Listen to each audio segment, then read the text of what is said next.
আচ্ছা ভাই, আমাদের এডের কাজ শেষ, এডিটের কাজ শেষ, আপডেটের কাজ শেষ। এখন আমাদের যে কাজটা পড়ে রইছে ভাই, ভিউতে যাই। আমাদের একটা ডিলিট বাটনও বানানো দরকার। ডিলিট বাটনও বানানো দরকার।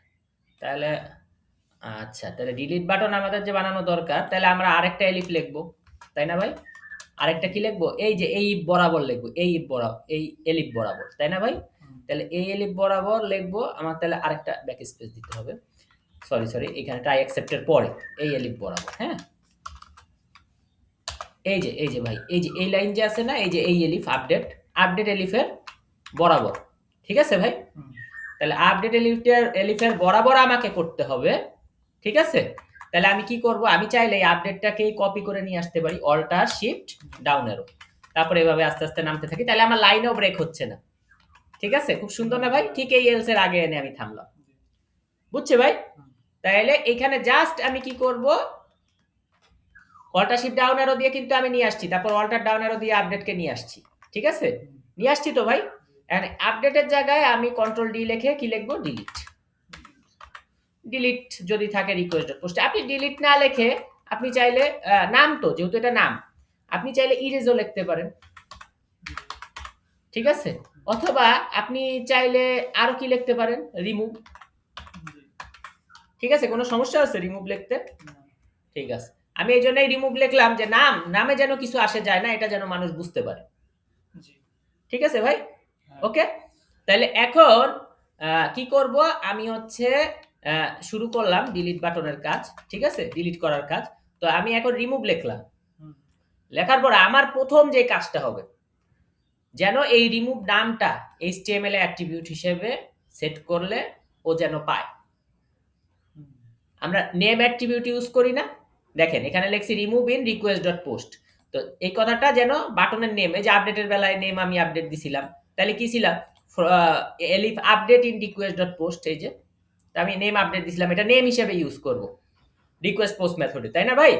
তাহলে আমরা এখন যে কাজটা করব, যেন রিকোয়েস্ট পোস্ট মেথড জিনিসটাকে পেয়ে যায়, জিনিসটাকে যেন তারা পেয়ে যায়, সেই জন্য আমি এখন কি করতেছি? তাহলে স্টুডেন্ট আইডিতে পাবে। তাহলে স্টুডেন্ট আইডি ইকুয়াল টু কি হচ্ছে? স্টুডেন্ট আইডি ইকুয়াল টু কি লিখবো ভাই? বলেন তো ভাই? রিকোয়েস্ট, হ্যাঁ, ডট পোস্ট। আমি এটা কপি করে নেই। ঠিক আছে ভাই? আচ্ছা, ডট গেট। ডট গেট আমি কি করব? কি লিখবো ভাই? এই যে রিমুভ কথাটা আছে না, লিখে দেব। ঠিক আছে ভাই? এটা কি আমাদের বুঝতে সমস্যা হচ্ছে? Student ID equal to request post get remove. এটা যদি বুঝতে সমস্যা, আমরা উপরে যাই। এই যে student ID equal to request post get update. উপরে যদি যাই এডিটের বেলায় দেখেন student ID equal to request post get edit. Same to same আপনি অ্যাডের বেলায়ও দেখেন। অ্যাডের বেলায় আবার রিকোয়েস্ট পোস্ট গেট কই গেল? আচ্ছা, অ্যাডের বেলায় আমরা এরকম লিখি নাই কেন? কারণ অ্যাডে তো আর আমরা আলাদা করে ওখানে অ্যাড করতেছি না। মানে অ্যাডে হচ্ছে আপনার স্বয়ংক্রিয়ভাবে, অ্যাডে তো আপনার কোনো আইডি লাগে না। আইডি লাগছিল এডিটে, request post get edit. ID লাগছিল আপডেটে, রিকোয়েস্ট পোস্ট গেট আপডেট। আবার আইডি লাগবে ডিলিটকে রিমুভ করতে, কারণ একই নামে দুইজন থাকতে পারে। দেখেন দুইজন কিন্তু আছে, দুইটা রনি ভাই আছে না? 4 এ একটা 11 এ একটা আছে কিনা? আছে তো। আবার আপনি যদি খুঁজেন যে এখানে রাসেল রায়হান একটা আছে না, রাসেল রায়হান দুইটা নাই, মাহাদি একটা আছে 16তে, আবার একটা 3 এ মাহাদি আছে। তো দুটো দুটো করে আছে। তো দুটো থাকতেই পারে, কিন্তু আসলে আমি কোনটাকে করতে চাই সেটা যেন আমি এই রিমুভ নামের সাহায্যে করতে পারি। এরপরে আমি আইডিটাও সেট করব। ঠিক আছে? তাহলে আইডি সেট করব সেটা পরের ভিডিওতে। ঠিক আছে? আপাতত আমরা বাটনের নেমটা কিভাবে ভিউতে সেট করে, বাটনে যেটা নেম ইউজ করব, নেম হিসেবে ইউজ করব, সেটা ভিউতে কিভাবে সেট করব সেটা এই ভিডিওতে দেখলাম। ঠিক আছে? সেটা একটা লাইনই রিকোয়েস্ট পোস্ট গেট রিমুভ। তাহলে এডিটের বেলায় কি ছিল ভাই? Request post get edit. আপডেটের বেলায় কি লিখছিলাম? Request post get update. এটা কি বুঝতে পারতেছি ভাই আমরা?